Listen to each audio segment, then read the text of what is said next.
जनकपुरमा निकै दुःखदायी घटना घट्यो, त्यत्तिकै त्यो निन्दनीय पनि छ।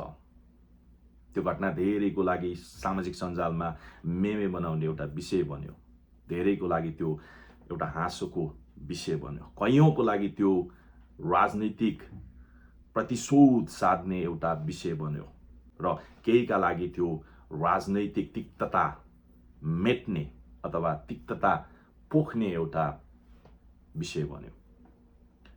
सामाजिक सञ्जालमा निहाल्दै गर्दाखेरि ती व्यक्तिहरू जो हाँसिरहेका छन्, जसले राजनैतिक प्रतिशोध साधिरहेका छन्, जसले मेमे बनाइरहेका छन्, तिनीहरूले कतै यो घटनाको संवेदनशीलतालाई हल्का बनाउन खोजिरहेका त होइनन् कि तिनीहरूलाई यो घटना जुन भएको छ यसले आगामी दिनहरूमा नेपालको भविष्य कस्तो अवस्थातिर लाँदैछ त्यसको संवेदनशीलतालाई यिनीहरूले हल्का रूपमा लिएका हुन् अथवा बुझ्न नसकेका हुन्। यो खालका धार्मिक द्वन्द्व, जातीय द्वन्द्व, यस्ता खालका संकेतहरूले भोलिका दिनमा नेपालको भविष्य कस्तो बनाउँदैछ यो बारेमा यिनीहरूले सोचेका छन् त? नेपाल आफैमा बहुजातीय, बहुभाषिक, बहुधार्मिक, बहुसांस्कृतिक सम्पदाले सम्पन्न राष्ट्र हो, जहाँ हरेक जात, जाति, भाषा, धर्म, संस्कार, संस्कृतिका मानिसहरूले आफ्नो इच्छा, चाहना, आफ्नो आस्था अनुसार देशमा रहेका सार्वजनिक मठ, मन्दिर लगायतका अन्य धार्मिक स्थलहरूमा सहजै प्रवेश गर्ने अथवा प्रवेश गर्न पाउने व्यवस्था खुद संविधानले नै गरेको छ। तथापि कानुनले सबै कुराहरूको व्यवस्था गर्दा गर्दै पनि केही झुण्ड, केही समुदायका झुण्ड, केही धर्मका अतिवादीहरूको झुण्डले नेपालमा बसोबास गर्ने, चाहे त्यो पूर्वको होस्, चाहे पश्चिमको होस्, चाहे उत्तर, चाहे दक्षिणको, जो नेपाली नागरिकताधारी छ उसलाई नै सार्वजनिक स्थलमा रहेका मठ, मन्दिर, गुम्बा, मस्जिद, चैत्य, मन्दिरमा प्रवेश रोक लगाउँछ भने त्यहाँ कस्तो खालको मनोभावना हावी भइरहेको छ, नेपाललाई कुन अवस्थातिर लान खोजिएको छ, नेपाललाई जातीय धार्मिक द्वन्द्वतिर लैजान अदृश्य शक्तिहरूले खेलिरहेका त छैनन्।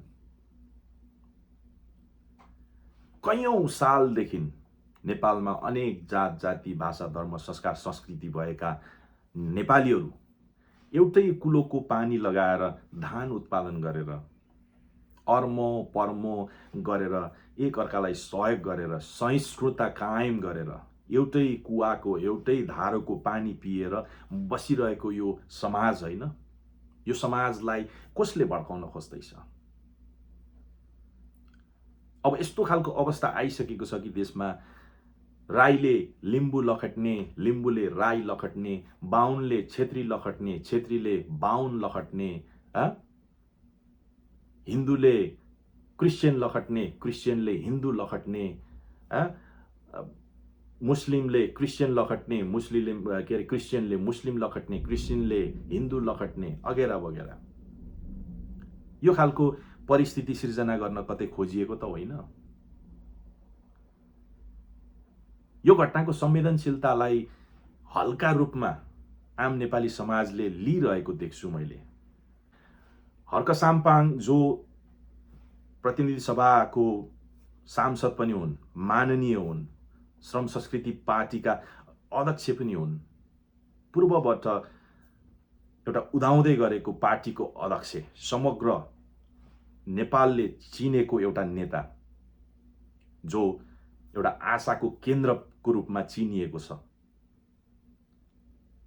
नेपाली राजनीतिक क्षेत्रमा एउटा सम्भावना बोकेको नेता, जो जनकपुरमा रहेको जानकी मन्दिरमा दर्शनको लागि जाँदै गर्दा त्यहाँ रहेका हिन्दू अतिवादी झुण्डहरूले उहाँका कार्यकर्ता र उहाँको कार्यक्रमलाई बिथोल्न खोजिएको देखियो।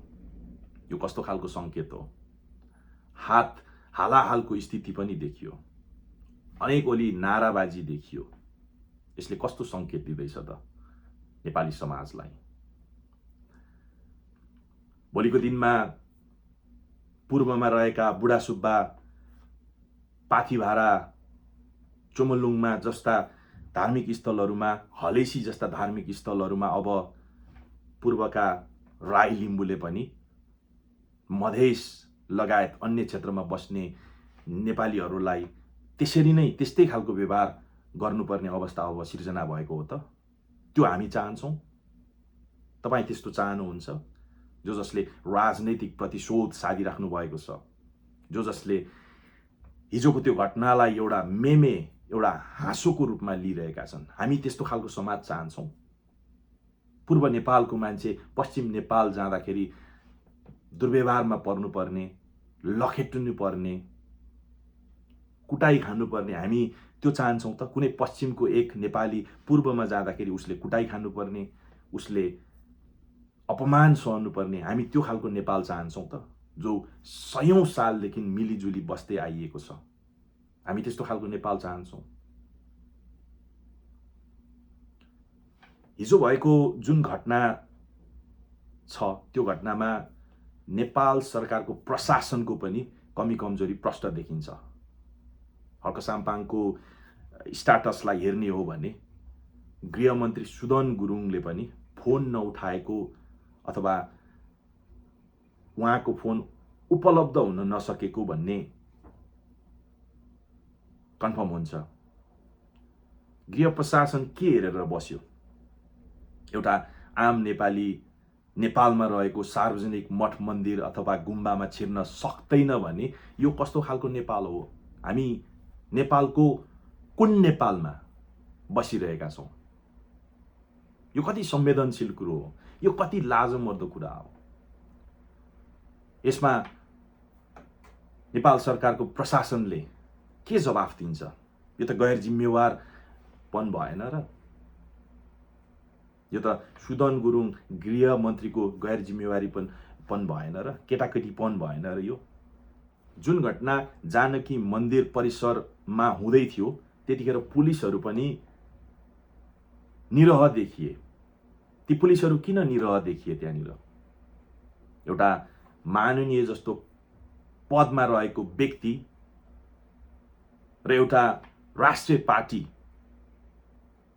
जसका कार्यकर्ताहरूलाई एउटा मन्दिर दर्शन गर्ने न्युमा हात हालिन्छ, लछार पछार गरिन्छ, दुर्व्यवहार गरिन्छ भने नेपाल सरकार किन चुप छ?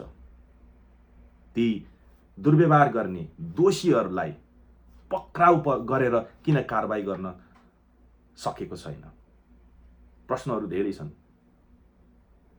तर यो निकै दुःखदायी घटना हो र यो निन्दनीय पनि छ।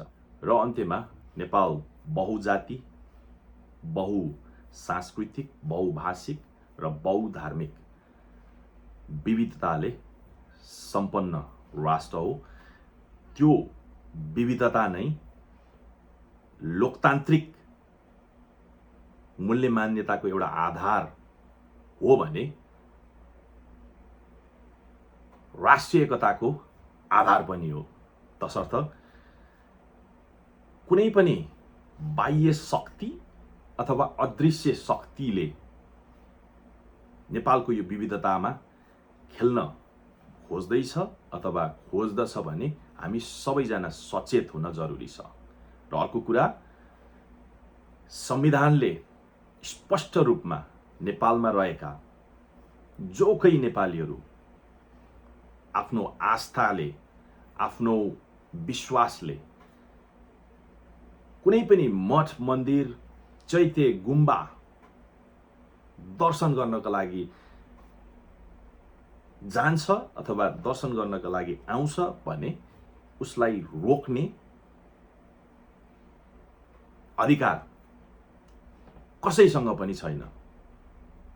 किनभने संविधान अनुसारै उसले त्यो अधिकार लिएर आएको हुन्छ, अथवा आफ्नो विश्वास, आफ्नो आस्थाका लागि उसले, चाहे त्यो मठ मन्दिर होस्, चाहे त्यो गुम्बा होस्, चाहे मस्जिद होस्, चाहे त्यो चर्च होस्, अथवा जुनसुकै आस्थाका केन्द्रहरूमा सजिलै उसले प्रवेश पाउँदछ।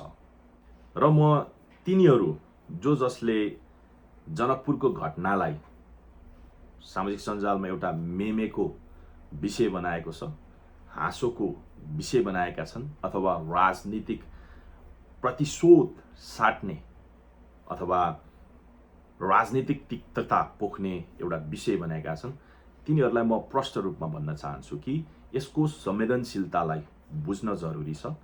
अनावश्यक रूपमा कुनै पनि कुराहरूलाई अथवा कुनै पनि घटनाहरूलाई यति साह्रै हल्का बनाइनु आफैमा दुःखद कुरा हो। र तपाईहरुले जे जस्तो कदम चालिराख्नु भएको छ, जसरी हाँसोको एउटा विषय बनाइराख्नु भएको छ, मेमे अथवा राजनीतिक प्रतिशोध साट्नका लागि विषय बनाइराख्नु भएको छ, यो दुःखद छ। यसको संवेदनशीलतालाई बुझौं र समग्र नेपालको भविष्यलाई सोचौं। यसले पार्ने इम्प्याक्ट, यसले पार्ने हाम्रो आउने जेनेरेसन्सहरुमा कस्तो खालको इम्प्याक्ट पार्छ, त्यो कुरालाई पनि हामीले मध्यनजर गर्दै सामाजिक सद्भाव, सामुदायिक सद्भाव, जातीय सद्भाव, धार्मिक सद्भाव राख्दै, भाइचारा राख्दै एक ढिक्का भएर अगाडि बढौं।